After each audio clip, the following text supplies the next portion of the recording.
Okay. Well, a lot of you will have heard and seen information about the community ownership. There's forms available. It was mentioned at the Meet the Manager session the other week. But I'm sure you've got loads of questions on it, as I have. Now, Steve Churcher, our chairman, has very kindly agreed to answer some questions, and he's beside me now. So we'll kick off, Steve, if we may. And thank you for your time. I know you're a busy guy. And starting off, can you tell us how many owners are you aiming for? Do you have a figure in mind? And what does success look like? We haven't set any targets for the number of owners. Obviously, we've been looking at other fan-owned clubs. Lewis are probably the nearest to us. Lewis have roughly the same number of fans that we have. Attendances are very similar. They have over 1,000 members. With the crowd size similar, I'd be disappointed if we couldn't reach 500 members in our first year, 500 owners in the first year. And can you confirm the voting rights? Is it simply one vote per owner, irrespective of how much money you put in? I mean, the Grandee, for instance, is 1,000, but you still only get one vote, that's right? Yes, yeah, we are a sports cooperative. It's one member, one vote, regardless of the amounts that are put in and regardless of the amounts of donation. No member may hold more than one ordinary share in the club. Okay. So it is a sports cooperative. Yeah. Thanks. On the application form, it's asking the applicant. The application form, by the way, is now on the website. It's asking applicants to agree to abide by the club rules. What are those rules exactly, and where would I find them? Okay, good question. The rules are based on the modern rules for a sports club community mutual. They've been drawn up with the assistance of Supporters Direct and can now be found on the official website. And I think we're going to keep a copy in the club shop in case anybody wants to see them. They are 23 pages long, and obviously what we don't want to do is incur the costs of sending everybody 23 pages of material. But obviously if people would like individual copies, they can be requested and we'll email them to them. Okay. Owners can stand for election to the board, that's been made very clear. I assume you're looking, and you've spoken about this, you're looking for new blood on the board, succession planning they call it, don't they? Yes. Won't potential board members perhaps be put off by the idea that they're going to have to put their hands in their pockets the first time the club runs into some kind of player crisis? Sure. One of the objectives is to ensure that the club operates with financial responsibility, which enables the club to run for the long-term interest of the community. Whilst we're blessed with having many generous benefactors, it is not a prerequisite requirement for joining the board. The goal is to become self-financing and self-sufficient.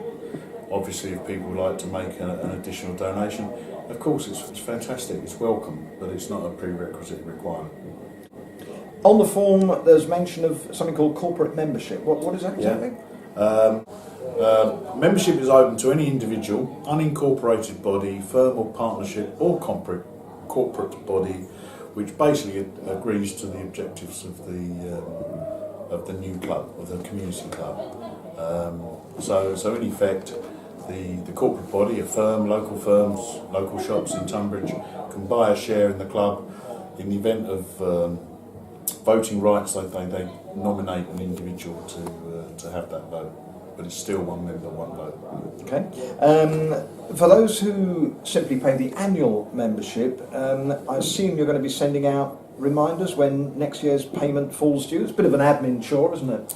Yeah, I mean, fortunately for us, Dave Parker has put his hand up and offered to be membership secretary.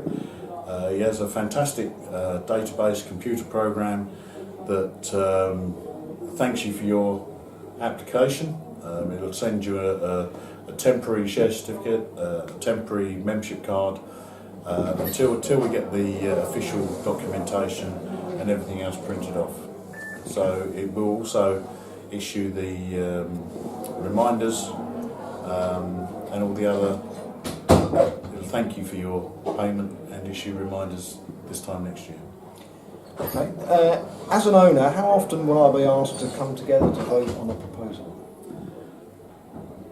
Well, obviously, annually at the AGM, you'll be asked to vote in new directors. The whole corporate, the model rules for the Community Benefit Society enable you to, initially we'll be looking for 2, maybe 3 fan directors to come on to the existing board. We will then rotate and the longest serving director will step down. They can apply for re-election, but they have to go back through the election process. So. And how will the voting actually work? Will owners have to attend a meeting in person, or would it perhaps be done online or by post, or how's that? I think if there's a vote to be called, and again, I would probably use the Cardiff City model. They got an owner that came in, suddenly wanted to change the shirts from blue to red, and so on and so forth. It's been well documented. Something like that would have to go to our membership to vote upon. I'd like to think the members would turn up to vote. I think we might be able to have a proxy vote, maybe even a postal vote, but I'm not sure about the online vote at the moment, Jim. Okay. But something we can look at. Mm-hmm. And will it be the board, presumably, who decides to call the owners to vote? And is there some kind of criteria to that? I mean, surely it can't include, for instance, player budget, because that's commercially confidential. No, I mean the club owners, i.e. the fans, will vote in a board of directors to run the club 99% of the time. Obviously, if there's something that comes up that we think has a huge effect on the club, then we will have to put that to the vote of the membership. Unlike the My Club model at Ebbsfleet,